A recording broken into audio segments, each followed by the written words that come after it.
হ্যাঁ, ডিভোর্সি মেয়েকে ১০০ বার না ৫০০ বার ভেবে চিন্তে আপনারা বিয়ে করবেন। কারণ ডিভোর্সি মেয়ে সমস্ত কিছু জানে। ওই যে একটা কথা বলে না, যে হাঁড়িটা ফেটে যায় হাজার হাত তালিপটি দিলেও সেই হাঁড়িটায় আর কখনো ভাত রান্না যায় না, একটু চোট লাগলেই ফেটে যায়। তো ডিভোর্সি মেয়েরা এরকমেরই হয়, তাদের চোখ কান সব নাক মুখ ফুটা থাকে।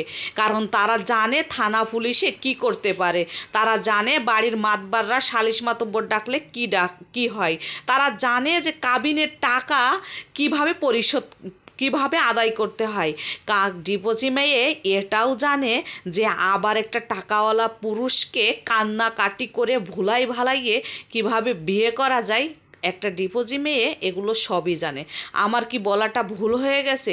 ডিভোর্সি মেয়ে যে পুরুষটার জীবনে আসছে হাড়ে হাড়ে, সেই পুরুষটাই বুঝতে পারছে তার জীবনটা তেজপাতা করে ছেড়ে দিচ্ছে। হ্যাঁ, আমরা জানি বংশগতভাবে হয়তোবা মায়ের পেট থেকে কেউ কখনো অপরাধ নিয়ে আসে না, কিন্তু একটা আপনা ভাইয়া, আমি জানি না, তুমি আমার মনে হয় এরম ভুয়া একটা আইডি দিয়ে আমাকে প্রতিনিয়তভাবে মেসেজ করে, ভালো হয়ে যা, তোর ডিভোর্স হয়ে গেলে আমরাও সেটা দেখতেছি, আরও বিভিন্ন।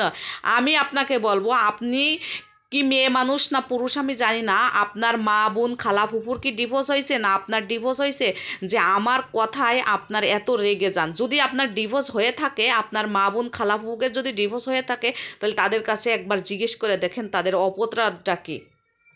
১০০%-এর ভিতর তাদেরই অপরাধ আমি মনে করব। হ্যাঁ, আমাদের মা চাষিরা এমন মা চাষিরা আছে যে অনেক ধৈর্য সৌর্য, এখনও তারা গায়ে চামড়া মোটা করে সংসার করতেছে। হ্যাঁ, এটা মানি, কিন্তু আগে কয়টা ডিভোর্স হয়েছে আর এখনও বা কয়টা ডিভোর্স হচ্ছে, ঠিক আছে?